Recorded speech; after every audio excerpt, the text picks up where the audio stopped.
Olá, bom dia a todos. Sejam bem-vindos ao nosso curso de resolução de questões das bancas Consulplan e Vunesp. Hoje, essa é a nossa nós temos a 13ª aula e última do módulo de tributário.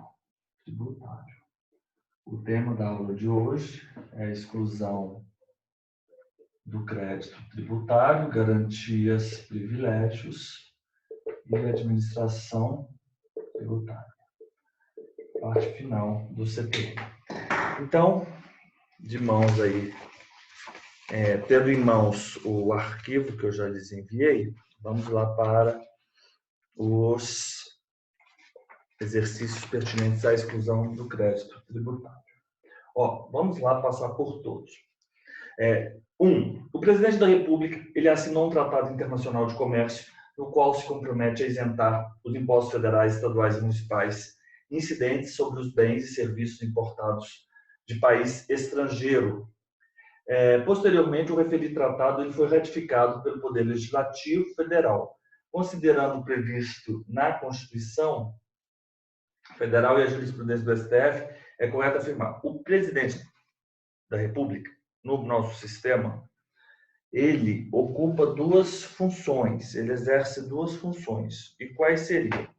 A função de chefe de governo e a função de chefe de Estado. Quando ele assina tratados internacionais, tratados convencionais, mas representando a República Federativa do Brasil, no exercício da sua função de chefe de Estado, nós não temos uma hipótese de... Não há que se falar em isenção ou hipótese de isenção heterônoma, que é aquela tratada no artigo 151.3 da Constituição. Vamos lá, o 151.3, Elisa, por favor. Em que é vedado à União instituir isenções de tributos da competência dos estados, do DF ou dos municípios. Não é isso.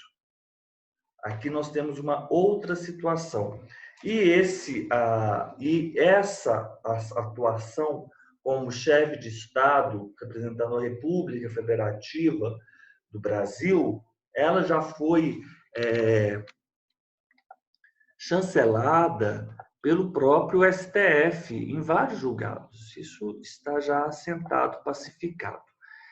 Vamos lá.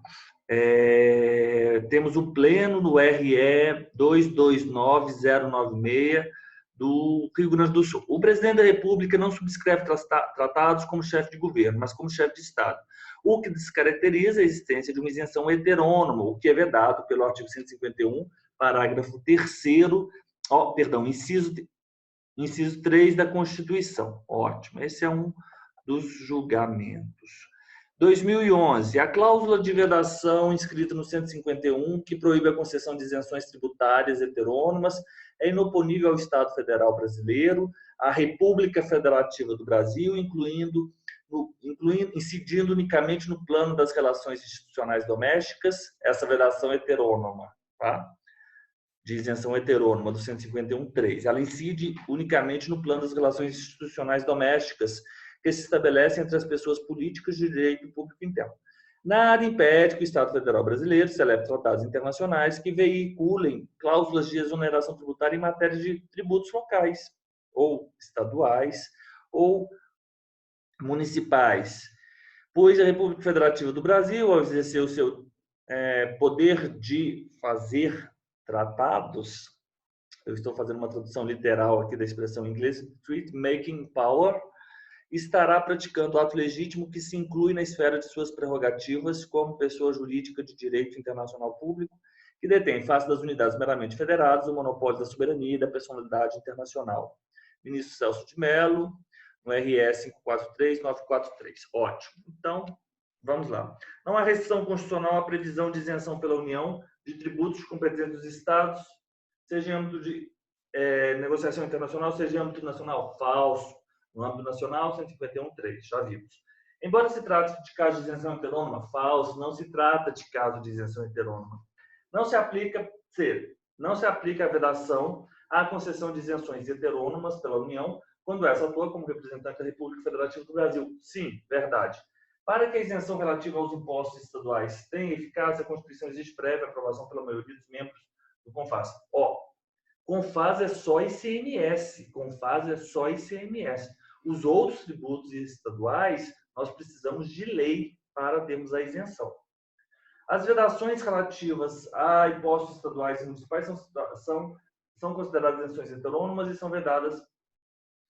As isenções relativas aos impostos estaduais e municipais, na situação, são consideradas isenções. Não são isenções heterônomas.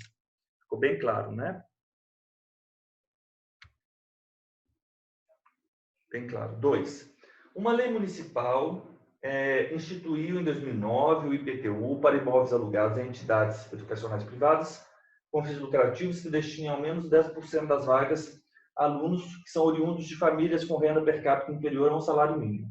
A lei estabelece que a isenção será deferida anualmente mediante despacho fundamentado da autoridade fazendária após prova pela entidade locatária do preenchimento das condições e do cumprimento dos requisitos previstos em lei. Em meados de 2018, no curso de auditoria realizada sobre a entidade que gozava da isenção, que desde 2010 gostava dessa isenção, mediante renovações anuais, ficou demonstrado que essa entidade jamais fez jus à referida isenção, valendo-se dolosamente, desde 2010, de simulação no intuito de reduzir os impostos devidos. Diante dessa constatação, a administração tributária revogou o despacho autorizativo concedido anteriormente e fez a cobrança do IPTU desde 2010, com os respectivos acréscimos moratórios, encaminhando-se em nome do locador do imóvel que é o seu proprietário. Letra B é a resposta. Por se tratar de isenção que foi obtida mediante ação dolosa da entidade, é possível a sua revogação, não se computando para efeito da prescrição do direito à cobrança do crédito o tempo decorrido entre a concessão da isenção e sua revogação. Por quê? Os senhores, por gentileza, vão ao artigo 179, parágrafo 2º. A isenção, quando não concedida em caráter geral, é efetivada em cada caso por despacho da autoridade administrativa em requerimento do sujeito passivo, com o qual o interessado sujeito passivo faça prova do preenchimento das condições e do cumprimento dos requisitos previstos na lei ou contrato para a sua concessão. Parágrafo 2º. O despacho não gera direito adquirido e aplica-se o disposto no artigo 155. O artigo 155, ele vai tratar, não é o 155A, é o 155. A concessão da moratória, a concessão da isenção, não é isenção, não gera em caráter individual, não gera direito adquirido e será revogada de ofício, sempre que se apure que o beneficiário não satisfazia ou deixou de satisfazer as condições ou não cumpriu ou deixou de cumprir os requisitos para a concessão do favor, cobrando-se o crédito mais juros de mora, com a imposição da penalidade cabível nos casos de dolo ou simulação do beneficiário, ou de terceiro em benefício daquele. Então, nós temos o 155.1, que trata de moratória, mas também aplica-se às hipóteses de isenção. 150.1, nós vamos cobrar, então, o crédito tributário mais penalidade nessas hipóteses. Dolo, simulação,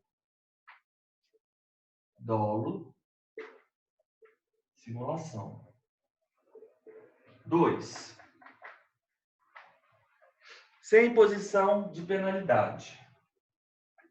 Crédito tributário, outras hipóteses.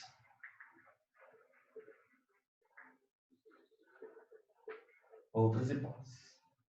155.1 diz que o crédito tributário será com imposição da penalidade nos casos de dolo ou simulação e sem imposição de penalidade nas outras hipóteses.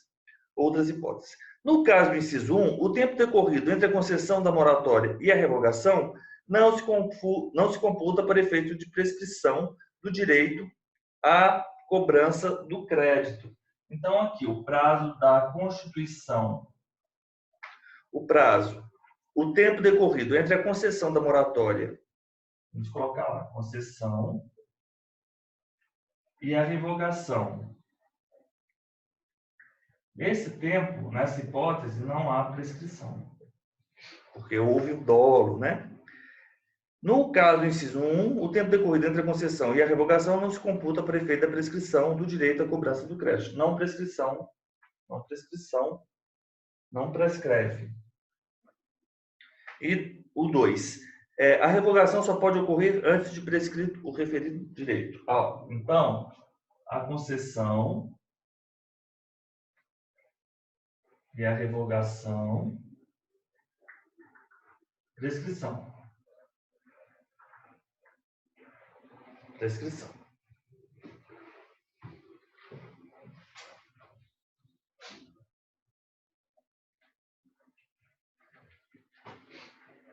2010 foi quando foi concedido. 2018 foi quando foi revogado. Da concessão à revogação, não há prescrição. Isso é moratória e, por disposição legal, isenção. Ficou claro? Por se tratar de isenção obtida mediante ação dolosa de entidade, é possível sua revogação, não se computando para efeito da prescrição do direito à cobrança do crédito, tempo decorrido entre a concessão da isenção e sua revogação. Simples assim. 3. As isenções, todas as outras são equivocadas. As isenções representam benefício fiscal que, como consequência, exclui o crédito tributário. Atendendo ao disposto no CTN, pode-se afirmar que a isenção não pode ser restrita a determinada região. Olha, vamos lá. Vamos lá para a isenção a partir do artigo 176, que é a seção 2 do capítulo 5, que trata da exclusão do crédito tributário. A isenção, ainda quando prevista em contrato, ela decorre de lei que especifique condições e requisitos para a concessão, os tributos e o prazo de duração. A isenção pode ser restrita a determinada região do território da entidade tributante em função de condições a ela peculiares. Salvo disposição da lei em contrário, as isenções não é extensiva às taxas e contribuições de melhoria, aos tributos instituídos posteriormente à sua concessão. A isenção, salvo se concedida por prazo certo em função de determinadas condições, pode ser revogada ou modificada por lei a qualquer tempo. Se ela for, obviamente, concedida em função de determinadas condições, ou então por prazo certo, ela não deve ser revogada, ela não pode ser revogada a qualquer tempo. A isenção, quando não concedida em caráter geral, é efetivada em cada caso por parte da autoridade administrativa, em requerimento com o qual o interessado faça prova do preenchimento das condições e do cumprimento dos requisitos previstos. Aí tem a hipótese dos tributos lançados por período certo de tempo, será renovado antes da expiração de cada período, despacho, cessando automaticamente seus efeitos a partir do primeiro dia do período para o qual o interessado deixar de promover a continuidade do reconhecimento da isenção. O despacho não gera direito adquirido e aplica-se o 155, que foi o que nós acabamos de ver agora. A isenção não pode ser restrita? Falso, pode sim. B. A isenção, ainda quando prevista em contrato, é sempre decorrente de lei que especifica as condições e requisitos exigidos para a sua concessão? Certo. Artigo 176. Salvo disposição de lei em contrário, a isenção é extensiva às taxas e contribuições de melhoria, inclusive aos tributos instituídos posteriormente à sua concessão? Falso. 177, vimos que não. B. A isenção, independentemente de ser concedida por prazo certo e em função de determinadas condições, pode ser revogada ou modificada a qualquer tempo. Nessas situações, não pode. A isenção, quando concedida em caráter geral, só é efetivada por despacho da autoridade administrativa em requerimento preenchido pelo interessado. Falso. Quando em caráter individual. A isenção, quando não concedida em caráter geral. 179. São causas de extinção do crédito tributário, exceto o que não extingue: remissão, transação, conversão, depósito em renda. Todas as hipóteses extinguem o crédito tributário. Anistia, exclui. Letra A. O Código Tributário Nacional elenca as causas que suspendem a exigibilidade, dentre as quais nós temos: prescrição, extingue; moratória, suspende; remissão, extingue; anistia, exclui; transação, extingue. 6. Em relação à Constituição, suspensão, extinção e exclusão do crédito tributário, disposto no Código Tributário Nacional, Temos que a modificação introduzida de ofício ou em consequência de decisão administrativa ou judicial transitada em julgado nos critérios jurídicos adotados pela autoridade administrativa do exercício do lançamento somente pode ser efetivada em relação ao mesmo sujeito passivo ou terceiros interessados. Ele fala em relação ao mesmo sujeito passivo, quando a fato gerador ocorrido posteriormente. É o artigo 146 do CTN. Letra B. Suspendem a exigibilidade do crédito tributário as reclamações dos recursos nos termos da lei civil, ficando dispensadas o cumprimento das obrigações acessórias dependentes. Não se dispensam, não são dispensadas o cumprimento das obrigações acessórias. Nós já vimos isso, é o parágrafo único do artigo 151. Parágrafo único do 151, exatamente. 150 é transcrito, o artigo 150 é transcrito na letra C, que é a resposta, é o gabarito. O lançamento por homologação que ocorre quanto aos tributos, cuja legislação não atribua ao sujeito passivo o dever de antecipar homologação, se lembram? IR, ICMS e ISS. Antecipar sujeito passivo, matéria de fato, matéria de direito, sob condição ulterior, condição resolutiva de ulterior homologação, 5 anos. Se lembra? 5 anos do fato gerador. O lançamento por homologação que ocorre quanto aos tributos, cuja legislação atribua ao sujeito passivo o dever de antecipar o pagamento sem prévio exame da autoridade administrativa, opera-se pelo ato em que a referida autoridade, tomando conhecimento da atividade, assim exercida pelo obrigado, expressamente homologue o pagamento antecipado. Aí nós temos o parágrafo 1º. O pagamento antecipado pelo obrigado extingue o crédito sob condição resolutória da ulterior homologação ao lançamento. Pode. Extingue o crédito tributário, dentre outras possibilidades, o depósito do seu montante integral, depósito do montante integral suspende. A dação em pagamento de bens móveis, imóveis, extingue. Mas o outro não. A suspensão em 151, 2, depósito do seu montante integral, suspende a exigibilidade do crédito tributário. A anistia abrange as infrações cometidas antes ou após? Não, apenas aquelas anteriores. Vamos lá para a anistia a partir do artigo 180. A anistia abrange exclusivamente aquelas infrações que tenham sido cometidas anteriormente à vigência da lei que a concede, não se aplicando aos atos qualificados em lei como crimes ou contravenções e aos que, mesmo sem essa qualificação, sejam praticados com dolo, fraude ou simulação pelo sujeito passivo ou por terceiro em benefício daquele, salvo disposição em contrário, às infrações resultantes de conluio entre duas ou mais pessoas, naturais ou jurídicas. Artigo 181. A anistia ela pode ser concedida em caráter geral ou então limitadamente às infrações da legislação relativa a determinado tributo, às infrações punidas com penalidades pecuniárias até determinado montante, a determinada região do território, entidade tributante, em função de condições a ela peculiares, sob condição do pagamento de tributo no prazo fixado pela lei que a conceder ou cuja fixação seja atribuída pela mesma lei à autoridade administrativa. 182. A anistia, quando não concedida em caráter geral, é efetivada em cada caso por despacho da autoridade administrativa em requerimento com o qual o interessado faça prova do preenchimento das condições e do cumprimento dos requisitos previstos em lei para sua concessão. O despacho desse artigo não gera direito adquirido e aplica-se o cabível no 155. Moratória, isenção e agora vamos colocar aqui também anistia. Quando não concedido em caráter geral, 179, 182, olha só. É efetivada em cada caso por despacho da autoridade administrativa em requerimento com o qual o interessado faça prova do preenchimento das condições e do cumprimento dos requisitos previstos em lei para sua concessão. Ipsis literis, 179, 182.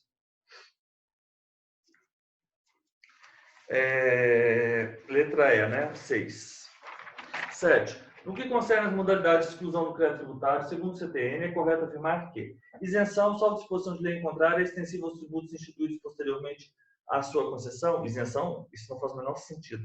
A anistia ela não pode ser aos tributos posteriormente, não abrange, não pode ser aos tributos posteriores, né? Perdão. A anistia abrange exclusivamente as infrações anteriormente à vigência da lei. Não pode se estender às infrações posteriores à vigência da lei. A anistia pode ser concedida limitadamente às infrações punidas com penalidades pecuniárias até determinado montante, conjugadas ou não com penalidades de outra natureza. Correto, já vimos. 181, B2, 2B.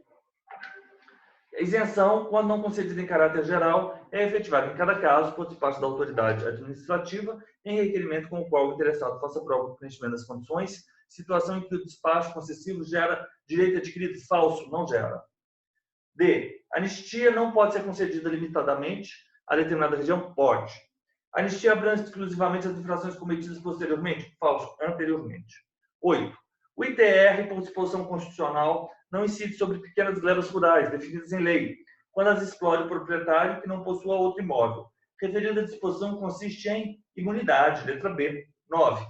É instituto de direito tributário que abrange exclusivamente as infrações cometidas anteriormente à vigência da lei, que a concede, não se aplicando aos atos qualificados em lei como crimes ou contravenções, e aos que, mesmo sem essa qualificação, sejam praticados com dolo, fraude ou simulação pelo sujeito passivo ou por terceiro em benefício daquele, e salvo disposição em contrário, as infrações resultantes de conluio entre duas ou mais pessoas naturais ou jurídicas. Anistia.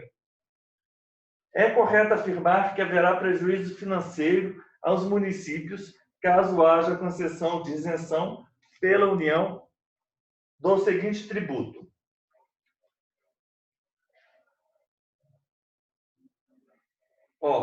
Vamos passar aqui, na Constituição Federal, a distribuição do IOF, como ele é definido.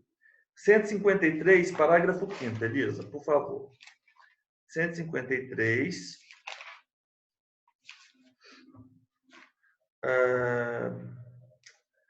Não é o parágrafo 3, não.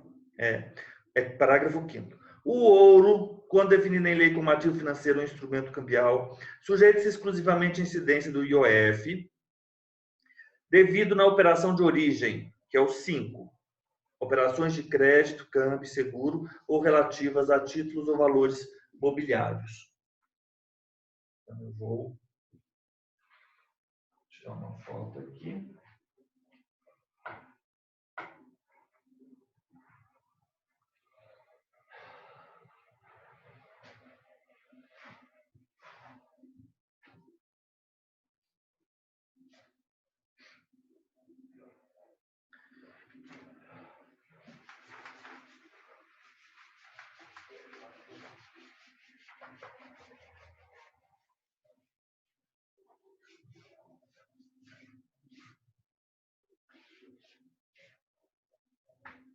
IOF. Ouro. O ouro tal. Devido à operação, a alíquota mínima será de 1%, assegurada a transferência do montante da arrecadação nos seguintes termos. Alíquota mínima 1%. Distribuídos da seguinte forma. Isso sempre cai. 30% para o Estado, DF, território. 30% Estado, DF, território de origem. 70% para o município. 70%. Espera só um minutinho, Elisa. Uma pessoa bateu aqui na porta. 70% para município para o município. Município. Para o município. Também de origem. Então, é assim que nós vamos pensar. IOF, pois os municípios são destinatários de 50%? Não, os municípios são destinatários de 70%. Taxas aeroportuárias, pois os municípios são destinatários, não encontrei nenhuma justificativa para essa questão. Letra B não faz sentido. A letra A está errada. A letra C. Os royalties decorrentes de exploração mineral, pois se tratam de tributos repassados aos estados e municípios com o objetivo de compensar eventuais danos ambientais provocados por esta atividade. Ó, temos uma lei, que é a Lei 1350. Não, peraí. Essa lei é recente.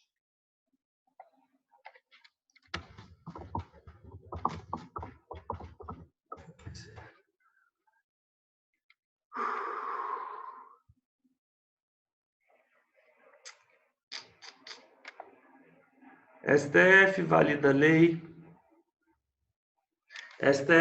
lei sobre repasse de royalties de exploração de petróleo para os municípios. Não é isso, não. O plenário decidiu que é constitucional a lei de 89, que determina que estados transfiram aos municípios 25% dos royalties que lhes são atribuídos em exploração de petróleo. Lei Federal 7.990.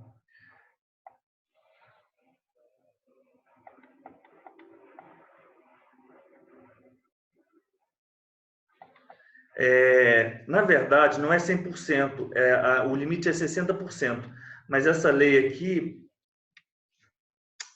é a Lei 13.500 e alguma coisa, eu não sei o número completo da Lei 13.000. Essa aqui.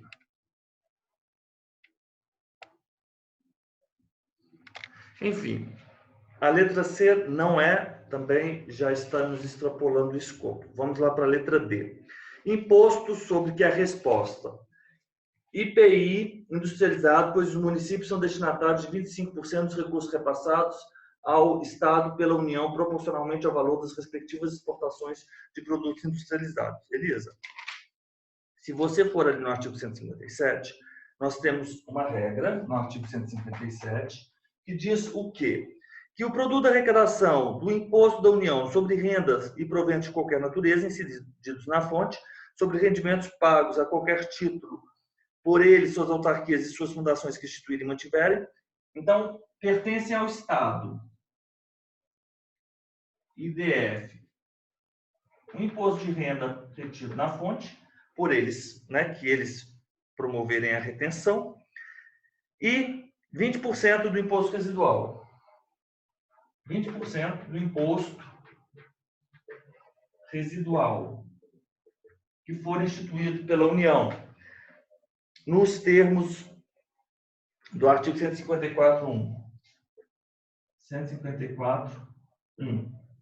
20%. Então, isso vai pertencer aos estados e ao DF.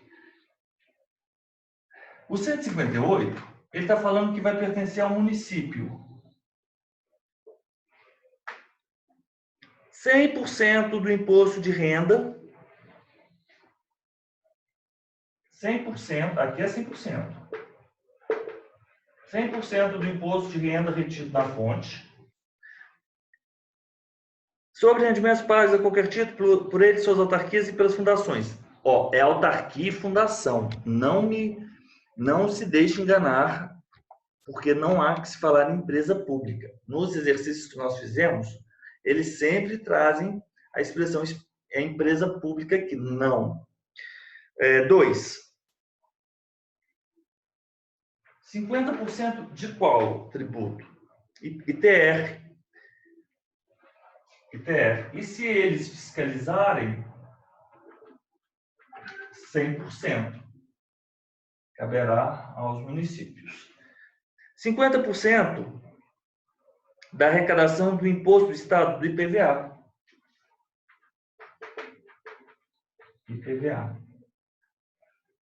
E 25% do ICMS. Então, caberá aos estados e DF, caberá aos municípios. As parcelas de receita pertencentes aos municípios serão creditadas conforme os seguintes critérios: 3/4 no mínimo, na proporção do valor adicionado nas operações relativas à circulação de mercadorias e nas prestações de serviços realizados em seus territórios, até 1/4 de acordo com o que dispuser a lei estadual ou lei federal. Então, 3/4, 1/4. Professor, o senhor pode só ler, por favor, o que está, então, é municípios, é 100% imposto de renda? Exato, retido na fonte é. Uhum. Porque o Só o município, retido quando na paga, fonte. sim, só o retido na fonte. Porque o Tá. município, quando paga, por exemplo, seus servidores municipais, ele faz a retenção do imposto de renda retido na fonte. Essa Uhum. receita é do município. Uhum. Tá. Aí, os 50% do 50% de... ITR.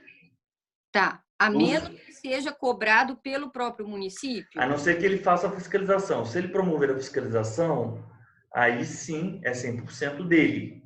Uhum. Tá. Entendi. 50% do IPVA dos veículos que forem emplacados, né, no município. Ele faz jus aos 50% do IPVA e 25% do ICMS. Tá. O Naquela proporção. ICMS é estadual, né? O ICMS é estadual. O IPVA também é estadual, Elisa. Sim, professor, mas IPR, 3/4 de 1/4, que dá 25%? não. Isso aqui é outra coisa. Isso é uma forma diferente. Isso aqui diz respeito às parcelas pertencentes à forma como serão creditadas as parcelas pertencentes aos municípios. São Uhum. os seguintes critérios. É o parágrafo único, inciso 1. 3/4 na proporção do valor adicionado nas operações relativas à circulação de mercadorias e nas prestações de serviços realizadas em seus territórios. Uhum. 3/4 e 1/4 de acordo com o que dispuser a lei estadual. Agora, nós temos ainda um outro quadro. Esse é bem fácil isso, mas depois, Elisa, que eu vou mandar esse material para você, agora terminando a aula, você vai imprimir e tem um quadro, ele está bem feitinho, sabe? Deixa eu subir só.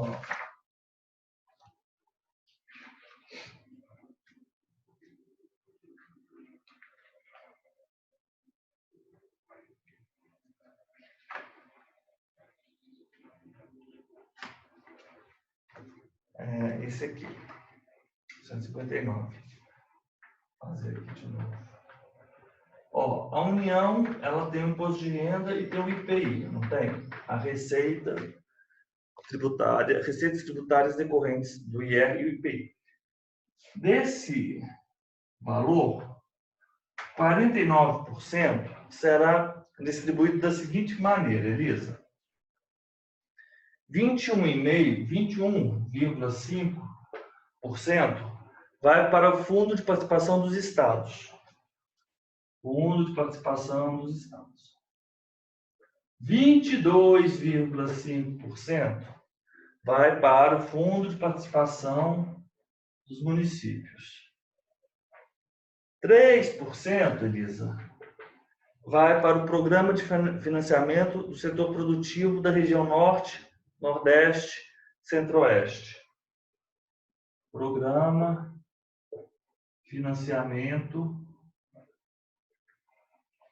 de Financiamento do Setor Produtivo. Setor Produtivo. 21,5%, Fundo de Participação dos Estados. 22,5%, Fundo de Participação dos Municípios. 3%, Programa de Financiamento do Setor Produtivo. 1%, 1%, Fundo de Participação dos Municípios. Esse primeiro, ele é até dezembro. De cada ano. E 1% Fundo de Participação dos Municípios. Julho. Ele deve ser entregue, repassado. Esse aqui é o inciso 1. Elisa, vou ser sincero com você, não dá para entender esse artigo se não fizer esse quadro aqui. Mas fazendo um quadro é fácil. 2. Nós temos um outro tributo de competência da União, que é o IPI. Ó, do IPI, agora,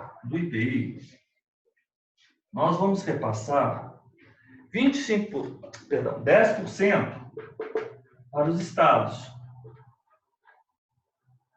E deste 10%, 25% serão para os municípios.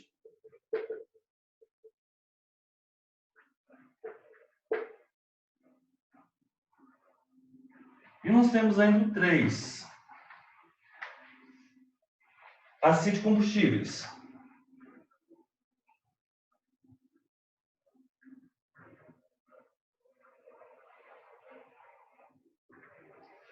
CID Combustíveis. Ela está prevista no 177, parágrafo 4º. CID Combustíveis. 29% para os estados. E deste montante, eu tenho que transferir da mesma forma 25% para os municípios. A questão, ela diz o seguinte: do IPI, pois os municípios são destinatários de 25% do total dos 25% dos recursos repassados aos estados pela União, proporcionalmente ao valor das respectivas exportações de produtos industrializados.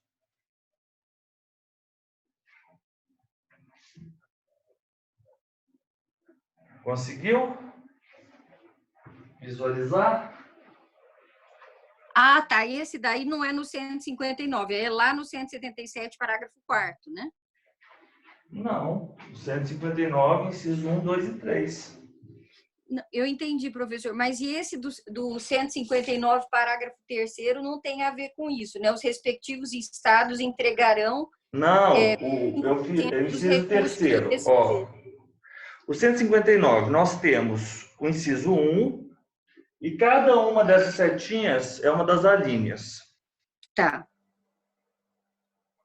Depois nós temos o inciso 2, do produto da arrecadação do imposto sobre produtos industrializados, 10% aos estados, proporcionalmente ao valor das respectivas exportações. 2. E o 3, do produto da CID, 29% dos estados. Uhum. Só que depois nós temos uma regra, que agora eu não vou localizar, que exige que esses 10%, 25% vão para os municípios. Só que eu não sei. Os estados é o parágrafo 3º. Parágrafo 4º. Parágrafo 3º, parágrafo 4º. Era isso que eu estava falando, Tá, professora. ótimo. Então, a gente aplica os dois, né? Uhum. Eu já fiz de uma vez. Então, letra D. E a letra E, vamos desconsiderar. Vamos para o próximo exercício. A Assembleia Legislativa de determinado Estado ou Federação aprova a lei de parcelamento tributário, estabelecendo, entre outras medidas, a suspensão por 36 meses dos pagamentos devidos por tributo vencido. Suspensão de pagamento de tributo. O nome disso é moratória. O parcelamento de 120, parcelamento. E perdão de 50%, anistia. É correto afirmar que a lei previu instrumentos de, letra A, suspensão da exigibilidade, moratória de parcelamento, e exclusão do crédito tributário e anistia. 12. Sobre a exclusão do crédito tributário, é correto afirmar que as hipóteses de exclusão do crédito tributário podem ser veiculadas por decreto? Não, não podem. Vamos lá no CTN, a partir do artigo 178.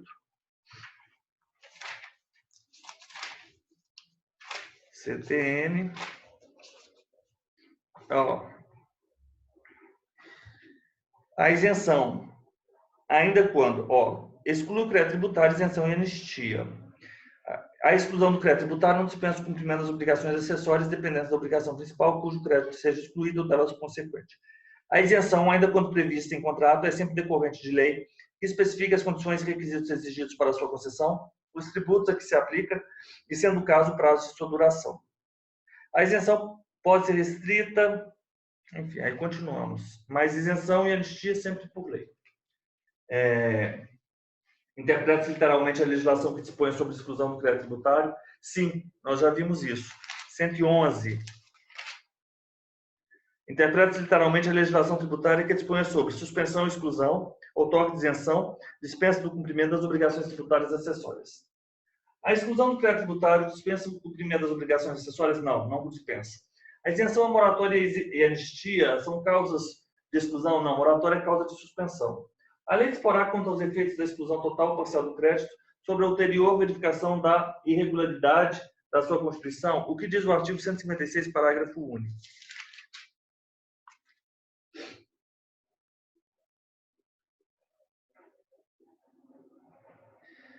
No caso da extinção, a lei disporá quanto aos efeitos da extinção total ou parcial do crédito sobre a ulterior verificação da irregularidade da sua constituição, observado 144, e 149. Então, isso aqui não faz sentido. 13. Abrange exclusivamente as infrações cometidas anteriormente à vigência da lei que a concede, não se aplicando nas situações especificadas no CTN, a anistia. 14. A empresa BC obtém na Justiça medida liminar e mandado de segurança com o objetivo de afastar o pagamento de imposto devido sobre determinada base de cálculo. Supondo que a legislação nacional exige, em relação ao imposto em questão, a apresentação mensal de declaração relativa à ocorrência de fatos geradores, é correto afirmar com base no CTN. Caso o contribuinte venha a ter a sua liminar cassada, deverá apresentar as declarações tributárias? Não, porque o fato de haver a suspensão não ilide a obrigação de cumprir as obrigações acessórias. Letra B, a mera suspensão da exigibilidade do crédito tributário por decisão judicial não dispensa o cumprimento das obrigações acessórias, dependendo da obrigação principal, cujo crédito seja suspenso ou delas consequentes. Parágrafo único do artigo 151. O disposto nesse artigo não dispensa o cumprimento das obrigações acessórias dependentes da obrigação principal, cujo crédito seja suspenso ou dela consequência. Então, essa é a resposta, letra B. 15. Relativamente ao crédito tributário, assinale a alternativa incorreta. A concessão de isenções tributárias heterônomas é autorizada pelo artigo 151. Não, é vedado. 151.3 da Constituição Federal, de modo a preservar... Não, 153.3, falso. Declarado e não pago o débito tributário pelo contribuinte, é legítima a recusa de expedição de certidão negativa ou positiva com efeito. É para marcar incorreta. A letra A está incorreta. Declarado e não pago o débito tributário pelo contribuinte, é legítima a recusa de expedição de certidão negativa ou positiva com efeito negativo. Já vimos isso, é a súmula 446 do STJ. Estamos aí, abre aí a parte da súmula 446. C. O benefício da denúncia espontânea não se aplica aos tributos sujeitos a lançamento por homologação, regularmente declarados, mas pagos a destempo. Súmula 360. O benefício da denúncia espontânea não se aplica aos tributos sujeitos a lançamento por homologação, regularmente declarados, mas pagos a destempo. Letra D. A entrega de declaração pelo contribuinte reconhecendo o débito fiscal constitui o crédito tributário, dispensada qualquer outra providência por parte do fisco. Perfeito. Súmula 436 do STJ. Por fim, vamos fazer só mais uma sobre exclusão. 16. Acerca da anistia, assinale a alternativa correta. Abrange as infrações cometidas posteriormente? Falso. Artigo 180. Pode ser concedida limitadamente a determinada região do território da entidade tributante em função de condições a ela peculiares? Pode. Verdade. Letra B. Quando concedida em caráter geral e efetivada em cada caso por parte da autoridade administrativa? Quando não concedidas em caráter geral. Quando não concedida em caráter geral. Salvo disposição de lei em contrário, aplica-se inclusive as infrações resultantes de conluio? Não. A anistia, ela pode ser concedida em caráter geral ou limitadamente. E ela não se aplica aos atos qualificados em lei como crimes ou contravenções, artigo 180, inciso 1, e aos que, mesmo sem essa qualificação, sejam praticados com dolo, fraude ou simulação pelo sujeito passivo ou por terceiro em benefício daquele. Salvo disposição em contrário, as infrações resultantes de conluio entre duas ou mais pessoas naturais ou jurídicas. E, portanto, o despacho da autoridade administrativa em requerimento com o qual o interessado faça provar o preenchimento das condições e do cumprimento dos requisitos previstos em lei, gera direito adquirido? Não gera direito adquirido.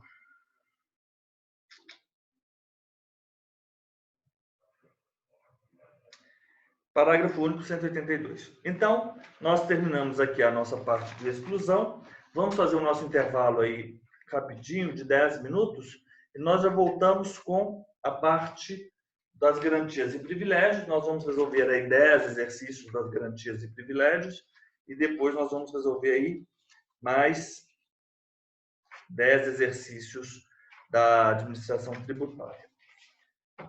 Elisa, tudo bem? Tudo ótimo, professor. Tudo excelente. Obrigada. Ótimo. Então, vamos fazer nosso intervalo 10 minutos. Já voltamos. Muito obrigada. Vamos lá. Voltamos aqui para a nossa lista de exercícios. Estamos já gravando.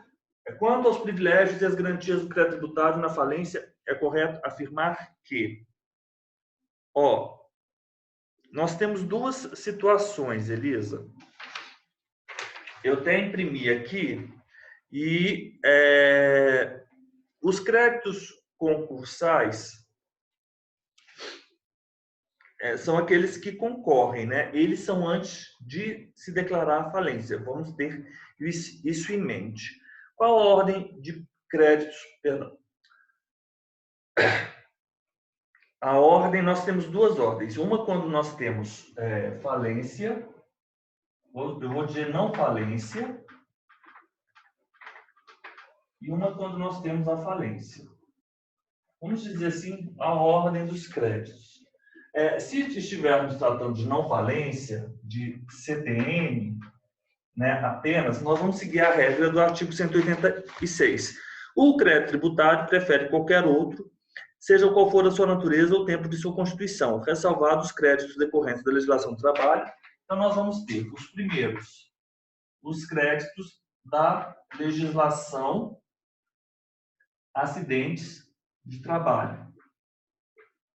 E segundo, os créditos tributários. E terceiro, outros créditos. É o artigo 186. Então, nós temos aqui o crédito tributário prefere a qualquer outro, seja qual for sua natureza ou o tempo de sua constituição, ressalvados os créditos decorrentes da legislação do trabalho ou os do acidente do trabalho. Então, nós temos essa situação. E se nós termos a falência, aí já é diferente.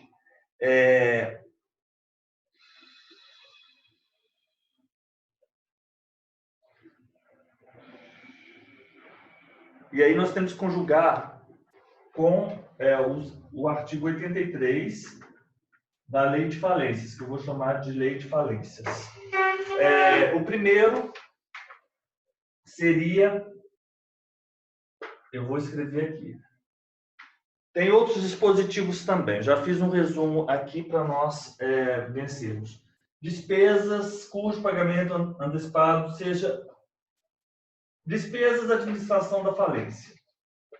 Este é o primeiro, né? Despesas da administração da falência.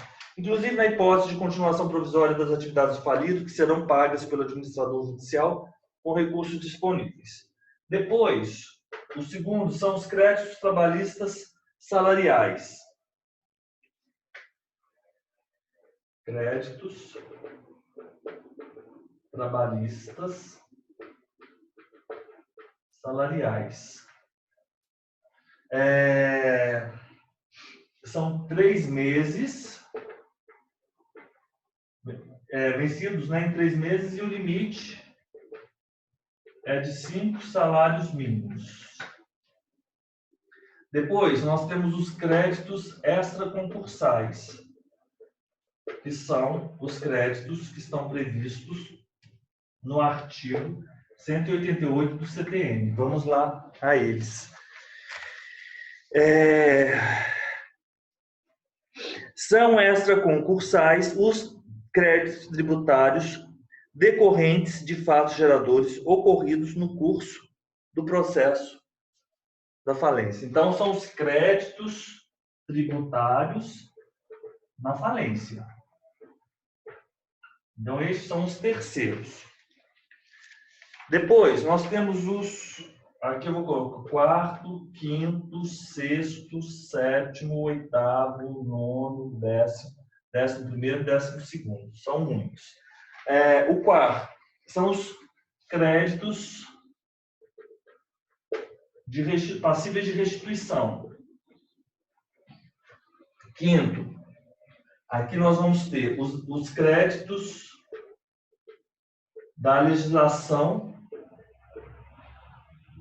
do trabalho. Legislação do trabalho. Esses créditos da legislação do trabalho, eles são limitados a 150 salários mínimos por credor. E os acidentes de trabalho. Isso é importante. O acidente de trabalho não tem limite, tá, Elisa? O acidente de trabalho não tem limite. Não tem limite. Sexto, créditos com garantia real até o limite do valor do bem. Crédito, garantia real. Professor, esse é o artigo 83? Não, esse é 83, inciso 1 da Lei 11.000. Isso, exatamente. 83, inciso 1. Você está acompanhando aí, né? Tô. É que você tem que conjugar. Então, esse quadro aqui tá bom. Crédito com garantia real até o limite do valor do bem. Até limite valor do bem. Sétimo, créditos tributários. Aí nós temos aqui o sétimo, é o crédito tributário. Eu vou colocar excetuado multa. Excetuado multa. Vamos deixar aqui. O 8, créditos com privilégio especial, que é o inciso 4º. Daqui a pouco eu coloco, eu repasso a créditos privilégio geral, que é o inciso 5º. O 10º é o crédito quirografário.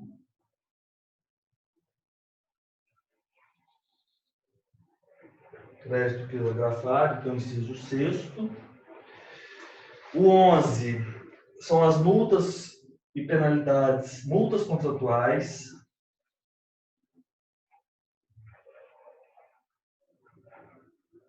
Multas contratuais mais penalidades. De qualquer forma, Elisa, isso aqui a gente tem que fazer porque a gente vai ter que fazer o comercial, né, o empresarial depois, né? E o 12, os créditos subordinados. Créditos subordinados.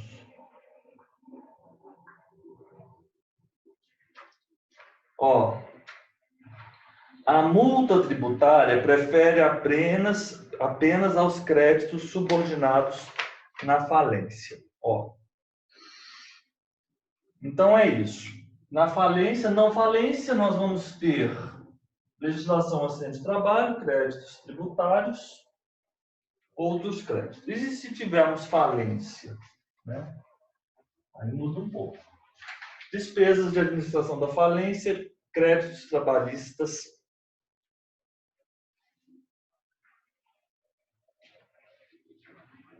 Ó, na falência.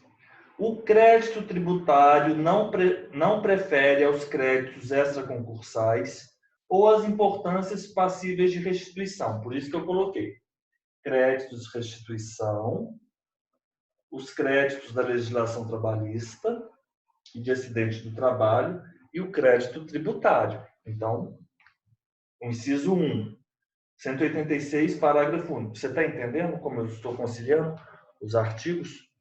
Então, eu consegui, ó.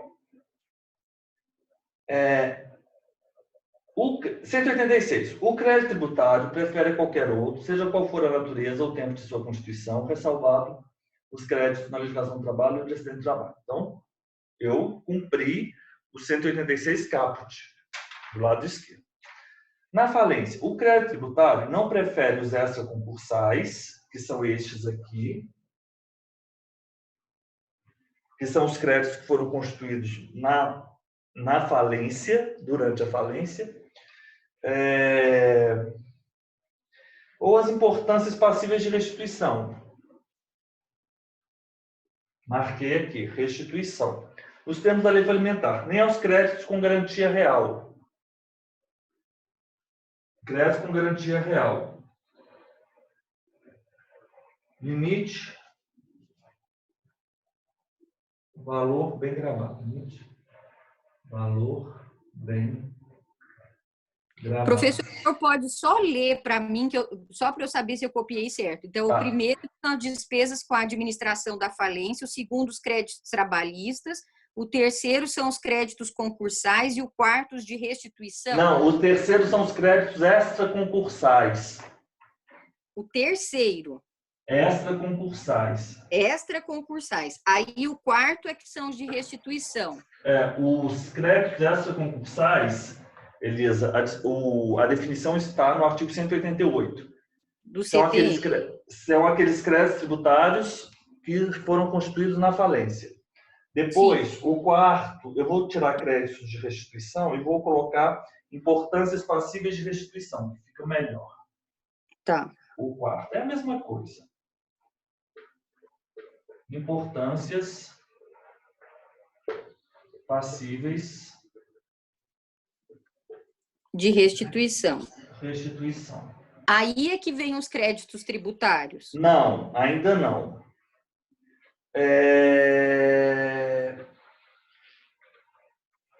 Aí você tem que começar a conjugar com a Lei 11.101, correto? Sim. Vamos lá. O segundo, créditos trabalhistas salariais vencidos, vamos colocar aqui vencidos 3 meses. E o limite de 5 salários mínimos, né? E limite 5 salários mínimos. Aí eu consegui conciliar o inciso 1 e o inciso 2. Peraí, o 186, ele diz: a lei poderá estabelecer limite e condições para a preferência dos créditos decorrentes da legislação do trabalho e a multa tributária apenas aos créditos subordinados. Multas contratuais, penalidades tributárias, créditos subordinados. Então, aqui está certo. É porque eu tenho que conciliar os incisos 1 e 3 com as disposições da Lei de Falências. 2. Créditos trabalhistas salariais vencidos até 3 meses e com limite de salário mínimo 5 salários mínimos por trabalhador. Os extraconcursais, que são 188. 4. As importâncias passíveis de restituição. 5. Aí vamos lá para a Lei 83, inciso 1. Créditos derivados da legislação trabalhista, 150 salários mínimos por credor, mais os decorrentes de acidentes do trabalho. 6. Crédito com garantia real até o limite do valor do bem gravado. Crédito tributário, exceto multa. 8. Privilégio especial, privilégio geral.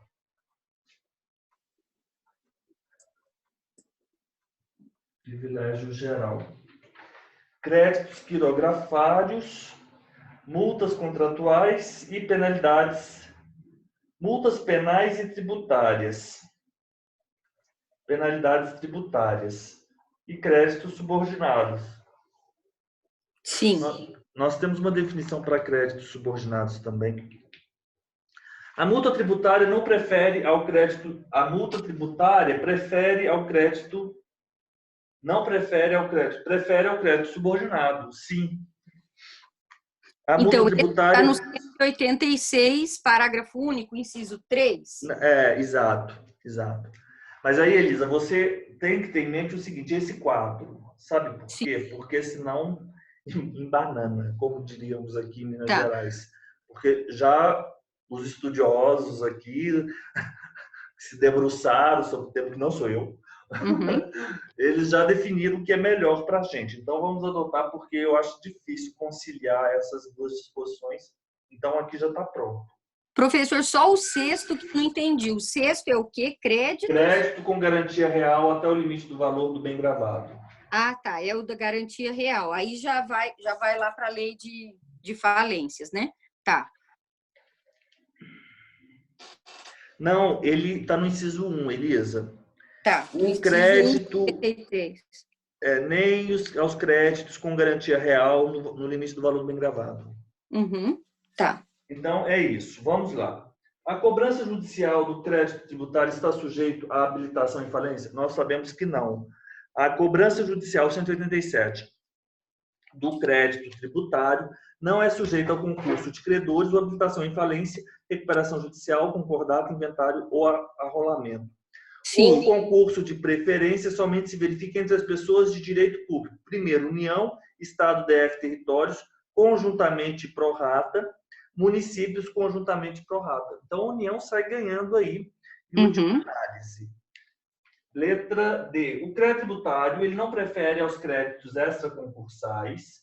Isso é verdade, porque o crédito tributário, ele está no 7. Ele não prefere aos créditos extraconcursais que na organização da preferência, ficou aqui em terceiro. Ou as importâncias passíveis de restituição. Certo, é verdade, olha só, é mais fácil decorar o quadro. Sim. Tanto é que isso é o inciso 1. Do 186. Sim, do 186, parágrafo único, é. Ótimo. Uhum.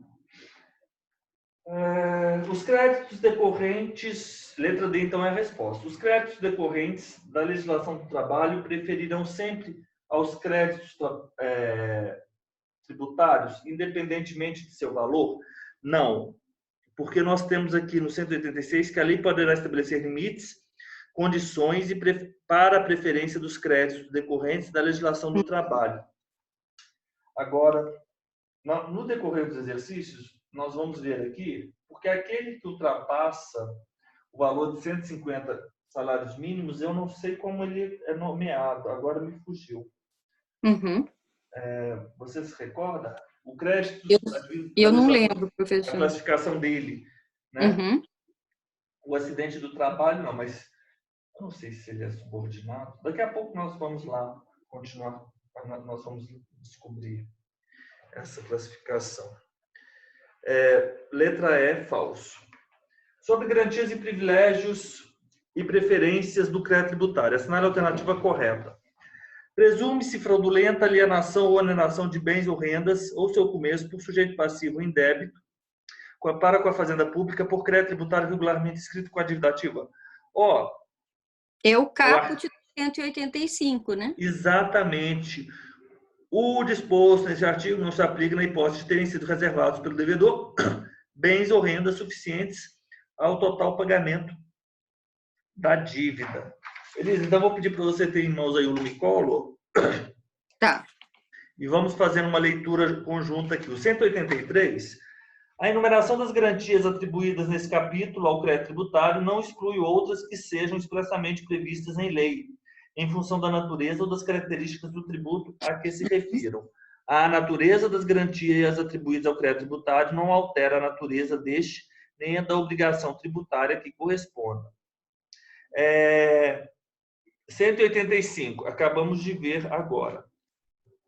Parágrafo único também. O 186, nós acabamos de ver também. O crédito tributário prefere a qualquer outro, seja qual for sua natureza ou tempo de sua constituição, ressalvados os créditos decorrentes da legislação do trabalho ou de acidente do trabalho. Aqui, acabamos de ver. Na falência, nós aprendemos também. É esse quadro aqui. O 2 e o 3. O 2 é isso aqui, 11 e 12. Multas tributárias apenas aos créditos subordinados. E o 1 é superior. O crédito tributário não prefere aos créditos extraconcursais, antes, e as importâncias passíveis de restituição, 3 e 4, nem aos créditos com garantia real, aqui, que é o 6. O 7 e o crédito tributário. Então, já fizemos isso. E a cobrança judicial do crédito tributário não é sujeita a concurso de credores e muito menos habilitação em falência, recuperação judicial, concordata, inventário ou arrolamento. O concurso de preferência se verifica entre as pessoas jurídicas de direito público, União, Estados e municípios. Então, aí. O que são créditos extraconcursais? É essa definição que eu acabei de colocar aqui. Já falei sobre ele. São aqueles decorrentes de fatos geradores que ocorridos no curso do processo da falência, o artigo 188. Então, vamos continuando aqui com as nossas perguntas. Então, letra A, correto. Na hipótese do devedor tributário devidamente citado não pagar no prazo legal, o juiz determinará a indisponibilidade de seus bens e direitos, ainda que haja indicação de bens penhoráveis de propriedade do devedor. Já vimos isso, Elisa. É a súmula 560 do STJ.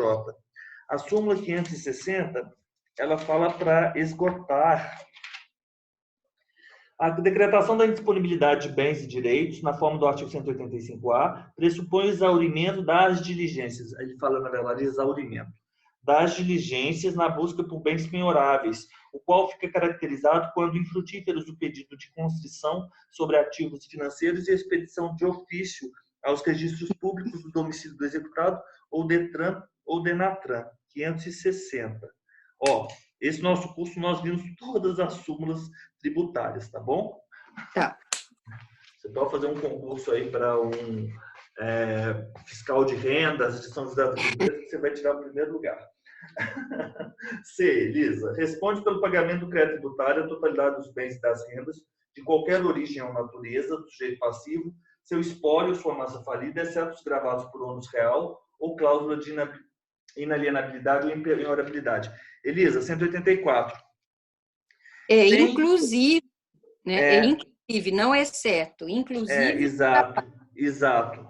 Sem prejuízo dos privilégios especiais sobre determinados bens que sejam previstos em lei, responde pelo pagamento do crédito tributário a totalidade dos bens e das rendas de qualquer origem ou natureza do sujeito passivo, seu espólio ou sua massa falida, inclusive os gravados por ônus real ou cláusula de inalienabilidade ou impenhorabilidade, seja qual for a data da constituição do ônus ou da cláusula, excetuados unicamente os bens e rendas que a lei declara absolutamente impenhoráveis. Então marque aí, mais um artigo que nós vencemos, 184. Exceto na falência, a lei poderá impor limites à preferência dos créditos de natureza trabalhista sobre créditos tributários e aos créditos decorrentes de indenização por acidente de trabalho. Elisa, 186. Não é exceto na falência, é justamente na falência. Né? O crédito tributário prefere a qualquer outro, seja qual for sua natureza ou o tempo de sua constituição, ressalvados os decorrentes da legislação do trabalho ou do acidente do trabalho. Na falência, a lei poderá estabelecer limites e condições para a preferência dos créditos decorrentes da legislação do trabalho. Então, vamos adiante. A faz uma doação a B de automóvel raro no valor de 500 mil, gravando-o com cláusula de... Nossa, essas provas aí para procurador no interior de São Paulo são muito difíceis, Elisa.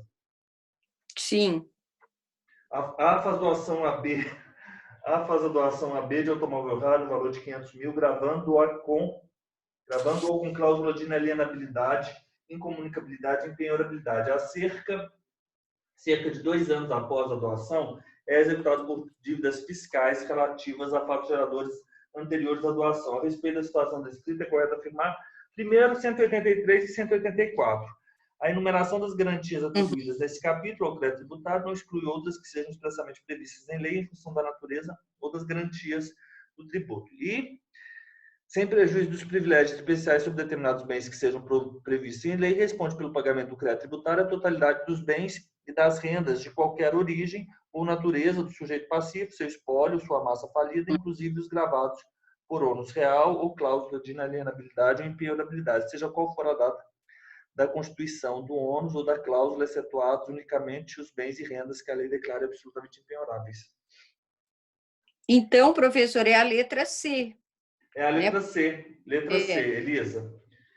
Responde pelo pagamento da dívida a totalidade dos bens de B, de qualquer origem ou natureza, inclusive os gravados por cláusula de inalienabilidade ou impenhorabilidade, excetuados apenas os casos de impenhorabilidade absoluta legalmente previstos, que estão previstas, Elisa, lá no 833 do novo CPC. Eu vou abrir aqui e vamos passar, se você tiver aí com o novo CPC, você já abre aí, por favor. Lei 3.105.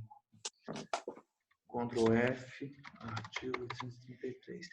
Os bens inalienáveis e os declarados por ato voluntário não sujeitos à execução, os móveis, os pertences, etc. Livros, ferramentas, utensílios. São 12 incisos.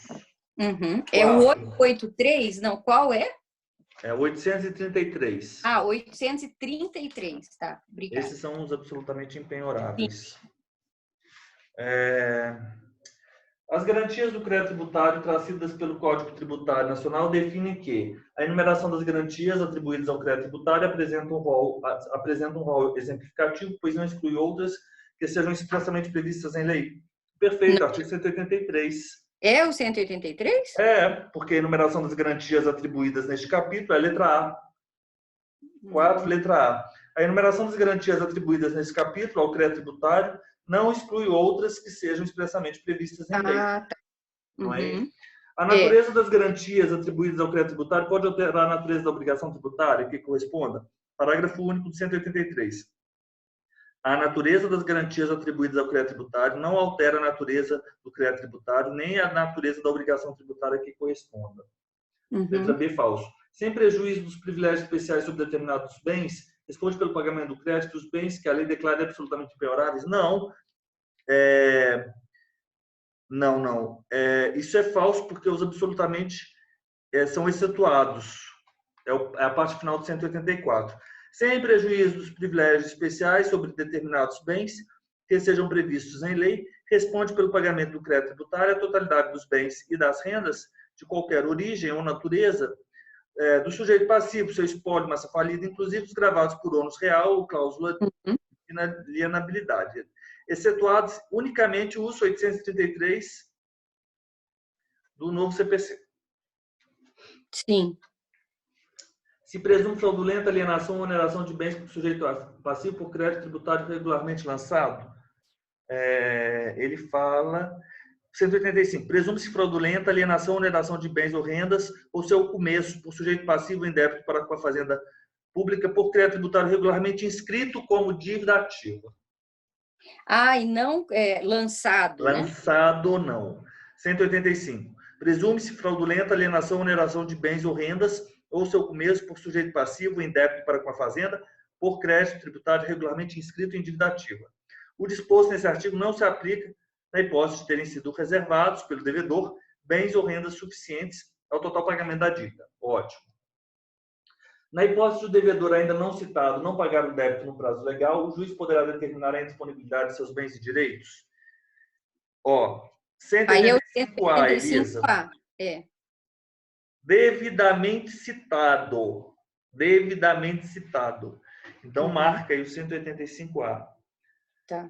Na hipótese do devedor tributário devidamente citado não pagar nem apresentar bens à penhora no prazo legal e não forem encontrados bens penhoráveis, o juiz determinará a indisponibilidade de seus bens e direitos, comunicando a decisão preferencialmente por meio eletrônico aos órgãos e entidades que promovem registros de transferência de bens. Olha só, isso é importante para nós no RI.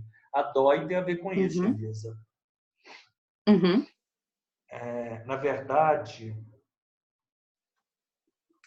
é a DOI, mas a consulta, né? Não, é o Código RAS, é o CENIB. É o CENIB. É a Central Nacional de Indisponibilidade de Bens, Elisa. Se o devedor tributário ele não paga nem apresenta bens à penhora e não foram encontrados bens penhoráveis, o juiz determina a indisponibilidade de seus bens e direitos, comunicando a decisão aos órgãos e entidades que promovem registros de transferência. É o Código RAS. Você lembra disso na literatura da escritura pública?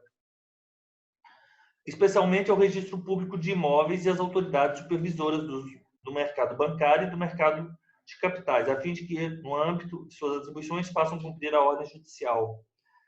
A indisponibilidade do caput limitar-se ao valor total exigível. Sim.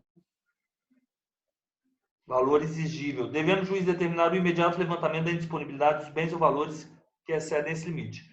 Os órgãos e entidades aos quais se fizer a comunicação enviarão imediatamente ao juízo a relação discriminada dos bens e direitos cuja indisponibilidade houverem promovido. Então, é fácil, né? A gente pensando assim, é fácil, é lógico. 5. De acordo com as disposições do CTN, no que se refere às preferências do crédito tributário na falência, assinale a alternativa correta. O crédito tributário prefere aos créditos com garantia real? Crédito com garantia real é o 6º, crédito tributário é o 7º. É falso. Falso. O crédito tributário prefere aos extraconcursais? Não. Os créditos extraconcursais são os da falência.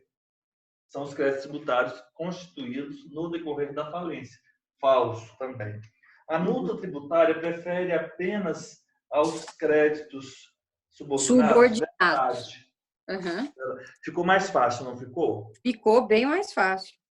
Não dá para ficar lendo esses artigos, eles são muito confusos. Vamos continuando aqui. São concursais os créditos tributários decorrentes de fatos geradores ocorridos Durante o processo da falência, não. Aí são São extraconcursais. extraconcursais. Os concursais são os anteriores. Uhum. Os concursais. O crédito tributário e a multa tributária são extraconcursais? Não faz sentido isso. Não. Espera aí, vamos sair aqui.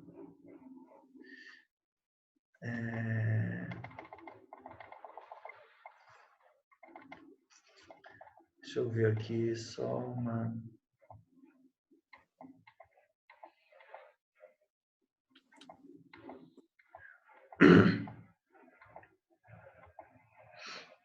Os créditos... Não, essa letra... deixa eu ver. Não, os créditos...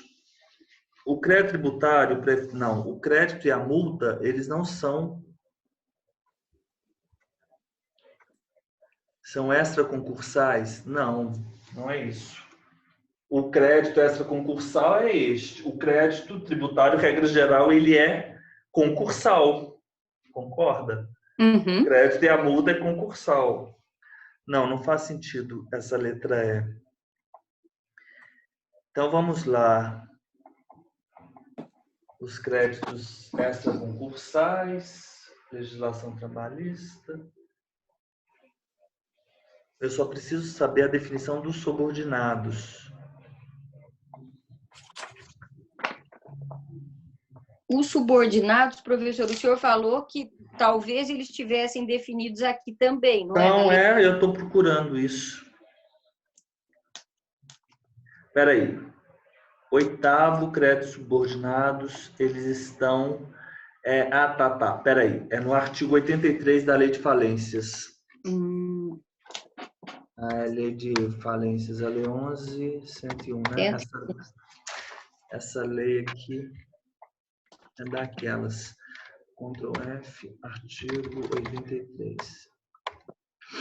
A classificação dos créditos da falência, eu preciso responder 2 perguntas que agora eu tive dúvida. Qual é a natureza dos créditos trabalhistas que ultrapassam 150 salários mínimos? Essa é a primeira pergunta. Eu já vi isso. Créditos, eu sei, mas eles vão ser considerados, eu não sei, vão para aquela categoria geral, não era?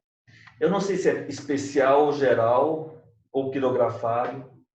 Eu acho que eles vão ter a natureza jurídica de créditos quirografários. Espera aí. Aqui temos, Elisa, na lei. Está Espera aí. escrito, professor, no inciso 6º, a linha C do artigo 83 está dizendo que serão quirografários a saber, a linha C, os saldos de créditos derivados da legislação do trabalho que excederem o limite estabelecido em 150 salários mínimos por credor. Ah, ótimo. Os créditos quirografários. É aqui mesmo, é no artigo 83. Eu sabia disso, mas assim, é óbvio que a última vez que eu vi essa lei, eu sabia que isso tinha em algum lugar. Tanto é que eles são quirografados, então. Então, esses é ótimo. Os créditos com privilégio geral, mas a gente vai fazer uns exercícios lá com os créditos com privilégio especial, são os 964, os outros são os 965. Eu lembro de nós fazermos isso lá quando nós fizemos exercício de lei de responsabilidade, lei de falências. Vamos adiante. Os quirografados, então, são estes. Os subordinados são os previstos em lei ou em contrato, os créditos dos sócios e dos administradores sem vínculos empregatícios. Sim. Subordinados são estes. Ok. São pessoalmente responsáveis o sucessor a qualquer título e o cônjuge meio pelos tributos devidos pelo decurso até a data da abertura da sucessão? Não, até a partilha. 131.2. O sucessor a qualquer título e o cônjuge meio pelos tributos devidos pelo decurso até a data da partilha ou adjudicação, limitada a responsabilidade ao quinhão. O espólio pelos tributos devidos pelo decurso até a data da abertura da sucessão. Beleza? Antes que eu me esqueça. O espólio, ele é contribuinte e, ao mesmo tempo, ele é responsável. Ele é responsável pelos tributos devidos, pelo decurso, até a data da abertura da sucessão. Mas pelos tributos do espólio, ele é contribuinte. Uhum. Professor, mas onde que está isso? Não, isso é uma decorrência lógica do 131, inciso 3. Ah, 131, tá, obrigada. Tá, entendi, é aqui mesmo. 131, inciso 3. É porque o espólio não é só responsável. Porque aqueles tributos devidos pelo espólio, ele é contribuinte. Sim. Eles trocaram a alternativa A e a D de dado.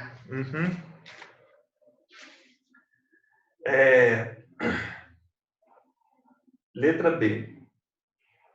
A pessoa natural ou jurídica de direito privado que adquirir de outro... 133. Elisa, vai seguindo aí para a gente. Sim. 133.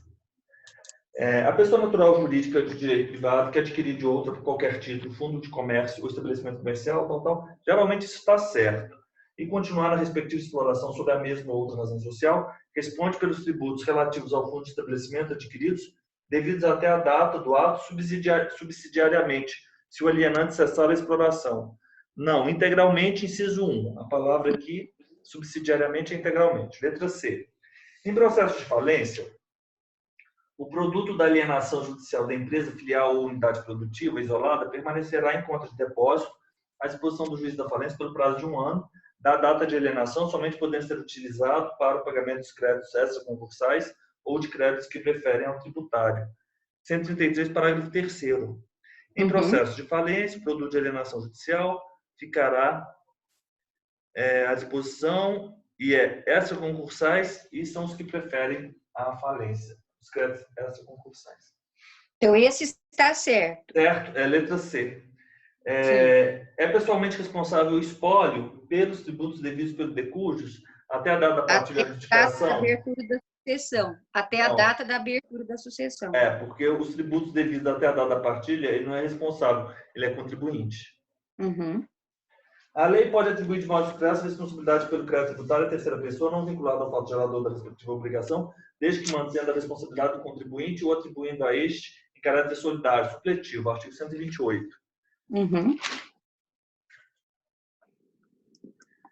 A lei pode atribuir de modo expresso a responsabilidade pelo crédito tributário à terceira pessoa vinculada ao fato gerador, excluindo a responsabilidade do contribuinte ou atribuída a este em caráter supletivo do cumprimento total ou parcial da referida obrigação. Sexto. Sétimo. Em relação às garantias e privilégios dos créditos tributários, dispõe o Código Tributário Nacional. Vamos voltar lá para as garantias e os privilégios. 189. Vai seguindo aí, que essa é o gabarito, inclusive.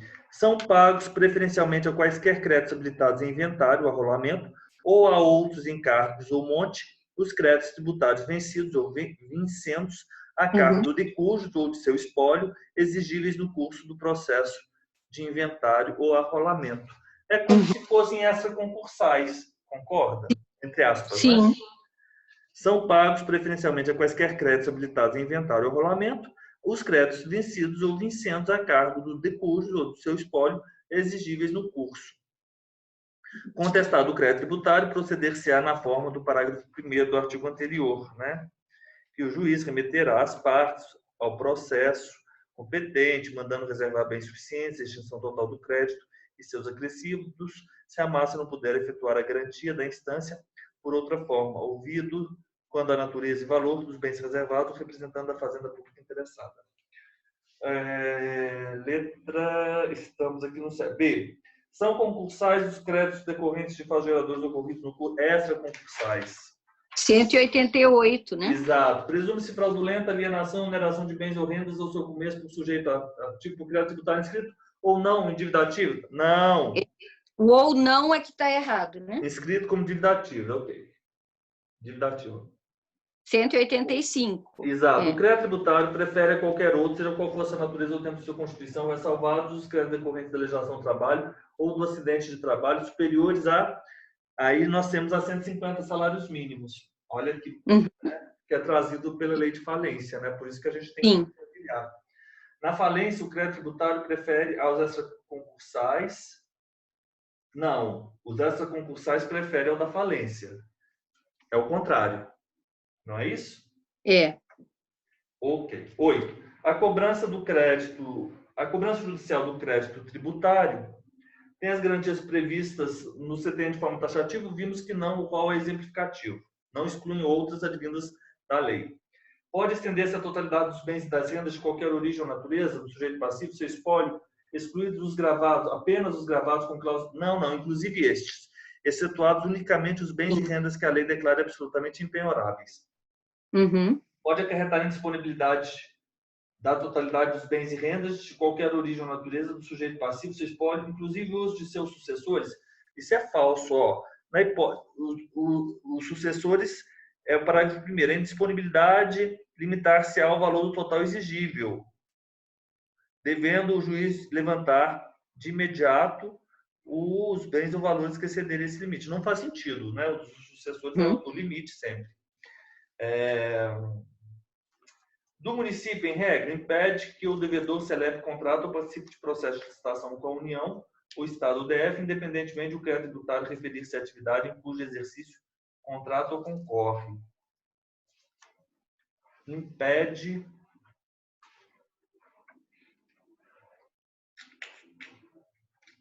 Elisa, essa letra D eu não vou localizar, mas a resposta é a letra E. A cobrança judicial do crédito tributário sujeita a concurso de preferência entre as pessoas jurídicas de direito público, sucessivamente entre União, Estados, DF, municípios, conjuntamente e prorata, foi a letra E.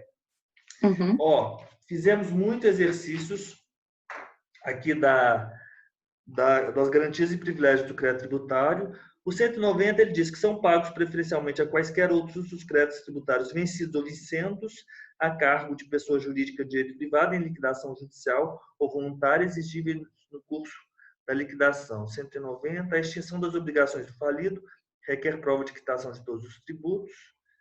A concessão de recuperação judicial depende da apresentação da prova de quitação de todos os tributos.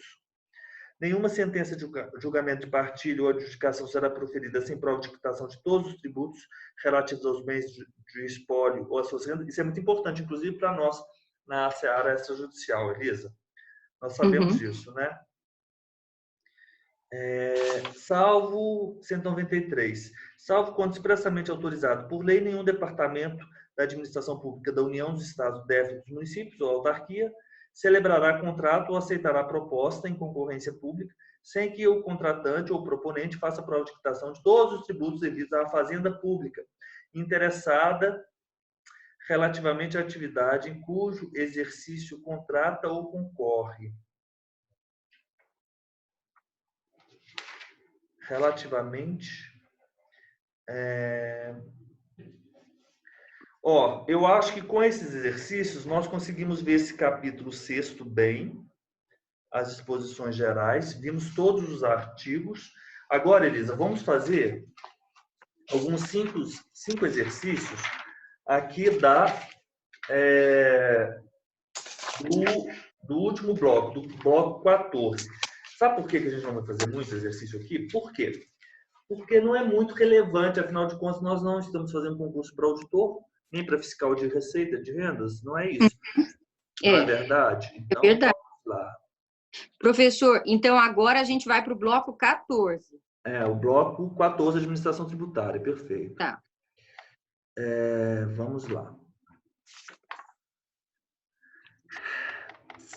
Nós temos aqui, sobre garantias, privilégios e preferências do crédito do tributário, assinale a alternativa correta.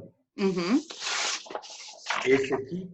Presume-se fraudulenta alienação ou oneração de bens ou rendas ou seu começo por sujeito passivo em débito para com a fazenda pública por crédito tributário regularmente inscrito em dívida ativa? Letra A. Letra A, 85 capos, 185 capos. Perfeito. Na hipótese do devedor tributário devidamente citado não pagar no prazo legal, o juiz determinará a indisponibilidade de seus bens e direitos, ainda que haja indicação de bens penhoráveis de propriedade do devedor? Não, a gente viu isso. Esse é o 185A ou súmula 560 do STJ, né? Ótimo.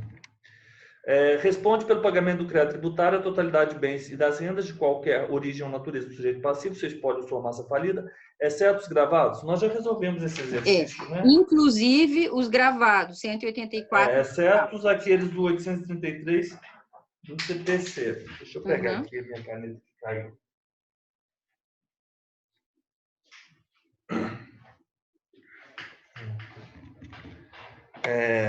Exceto na falência, a lei poderá impor limites à preferência. Não, já vimos isso.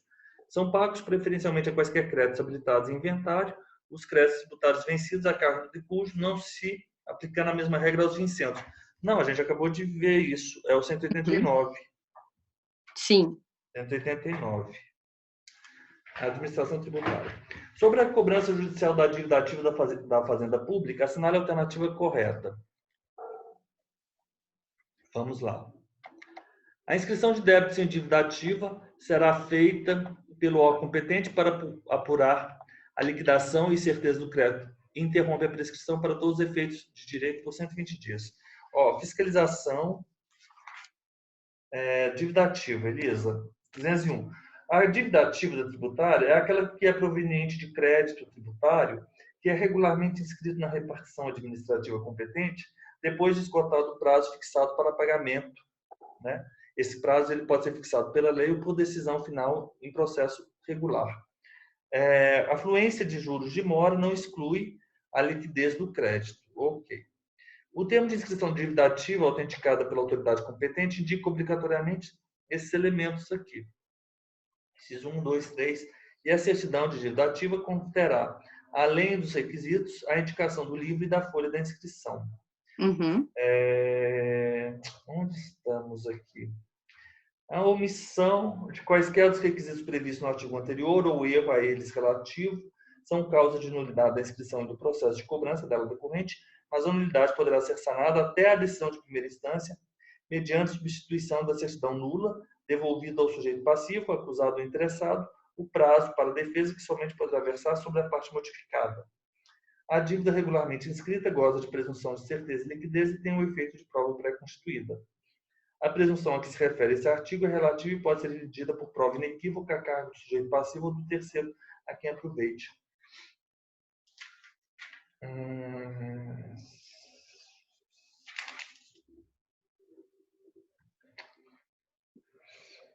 A inscrição, a certidão conterá os mesmos elementos do termo de inscrição dispensada a autenticação pela autoridade. Não. Será que é súmula, professor? Espera aí. São outras leis, a lei 68, são os artigos da lei 6.830. E a súmula 560 é a letra E. Bem, não é bem isso. A lei 6.830, ela diz no artigo 2º, parágrafo 3º. A inscrição que se constitui no ato de controle administrativo da legalidade será feita pelo órgão competente para apurar a liquidez e certeza do crédito e suspenderá a prescrição para todos os efeitos por 180 dias ou até a distribuição da execução fiscal, se essa ocorrer antes de fim daquele prazo. O artigo 2º, parágrafo 6º da lei 6.830 responde à letra B. A certidão de dívida ativa conterá todos os mesmos elementos do termo de inscrição e será autenticado pela autoridade competente. O artigo 3º diz o seguinte, da lei, responde à letra C. A dívida ativa regularmente inscrita goza de presunção de certeza e liquidez. A presunção é relativa e pode ser elegida por prova inequívoca. Artigo 5º. A competência para processar e julgar a execução da dívida ativa da Fazenda Pública exclui a de qualquer outro juiz, inclusive o da falência. Então, é isso aqui. A competência para processar e julgar é a letra E. Essa lei é a súmula, né? É a súmula. Aí, segundo o entendimento sumulado do STJ, é correto afirmar. Vamos lá para as nossas súmulas do STJ. Exaurida a instância administrativa com decurso do prazo para impugnação ou com a notificação de seu julgamento definitivo e esgotado o prazo concedido pela administração para o pagamento voluntário, inicia-se o prazo prescricional para a cobrança judicial. Elisa, essa é a letra A. É verdade. É a resposta. É a súmula 622. A notificação do auto de infração faz cessar a contagem da decadência para a constituição do crédito tributário. Exaurida a instância administrativa com o decurso do prazo para impugnação ou com a notificação do seu julgamento definitivo e esgotado o prazo concedido pela administração para o pagamento, inicia-se o prazo prescricional para a cobrança judicial. A letra B é a súmula 212. A compensação de créditos tributários pode ser deferida em ação cautelar ou por medida liminar, cautelar ou antecipatória. Não pode. É a súmula 212. A súmula 213 responde à letra C. O mandado de segurança constitui ação adequada para a declaração do direito à compensação tributária. E 446 responde à letra D. Declarado e não pago o débito tributário pelo contribuinte, é legítima recusa de expedição de certidão negativa com efeito negativo. Ou positiva com efeito... Súmula 446. 446. É legítima recusa da expedição. E letra E, o benefício da denúncia espontânea se aplica aos tributos sujeitos a lançamento por homologação regularmente declarados, mas pagos a destempo. Não se aplica. Não se aplica. Nós já falamos isso. Letra A. Se, ó, nós sabemos,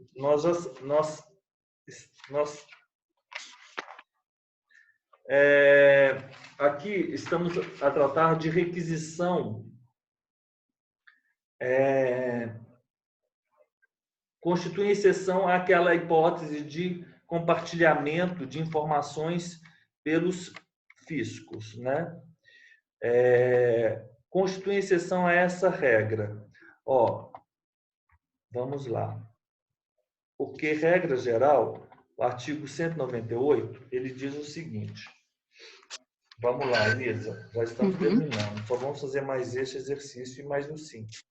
Sem prejuízo do disposto na legislação criminal, é vedada a divulgação por parte da Fazenda Pública ou de seus servidores de informações que tenham sido obtidas em razão do ofício sobre a situação econômica ou financeira do sujeito passivo ou de terceiros e sobre a natureza e o estado de seus negócios ou atividades.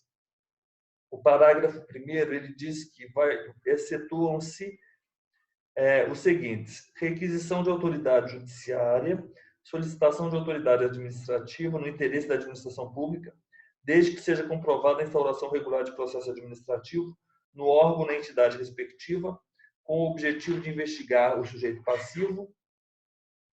Parágrafo 2º, o intercâmbio no âmbito da administração pública será realizado mediante processo regularmente instaurado e a entrega será feita pessoalmente à autoridade solicitante, mediante recibo que formalize a transferência e assegure a preservação do sigilo. Não é vedada representação para fiscais para fins penais, inscrições na dívida ativa, parcelamento ou moratória. B. Representações para fins, requisição, é a letra B. Letra B. Letra B. Então, nessas hipóteses, não. A inscrição em dívida ativa somente se aplica aos créditos tributários? Não. A inscrição somente constitui dívida ativa tributária proveniente de crédito tributário. O crédito tributário pode ser uma multa? Não. Espera aí. Vamos ver a outras. O termo de inscrição de dívida ativa indicará facultativamente a maneira de calcular os juros de mora? Facultativamente não, porque é um elemento. É obrigatório, né? Não, é obrigatório. 202, inciso 2. A inscrição em dívida ativa não é requisito indispensável para a execução judicial? Não, é indispensável. É indispensável. Indispensável. A dívida regularmente inscrita goza de presunção de certeza e liquidez e tem o efeito de prova pré-constituída, podendo, esse é o 200, até aí é o 204. E podendo, entretanto, haver emenda ou substituição da respectiva certidão, desde que feita até a decisão de primeira instância. Ela pode 203. Sanada, mediante substituição, devolvido. Bem, aqui o gabarito está indicando letra D. É a letra D, Elisa. Uhum. A inscrição em dívida ativa somente se aplica aos créditos tributários, isso é falso. E a letra D, então, a dívida regularmente inscrita, exatamente, a gente vai analisar o 204 e o 203. Sim. Elisa, eu acho que estamos bem com esses exercícios. O que você acha? Eu também acho, professor. Não, É já foi bastante coisa. suficiente, porque É. esse conteúdo aqui, ó, ele é, bem, relativamente simples, né? A dívida ativa. Então, Uhum. nós podemos ler essas disposições e, por exemplo, certidões negativas também. E essa questão aqui da fiscalização, né? Esse artigo 198, enfim. Elisa, então, ó, então eu vou tirar uma foto aqui. Vamos encerrar Tá. o nosso curso de tributária agora. E hoje à noite nós já vamos começar com o administrativo, tá bom? Ah, ótimo, professor. Muito Então obrigada. tá. Então nos encontramos às 19 horas e se prepare que eu já vou separar o material para nossas aulas mais tarde, tá bom? Tá, muito obrigada, Obrigado, professor. Elisa. Muito Tchau. obrigada. Descanso. Tchau, tchau. Até mais.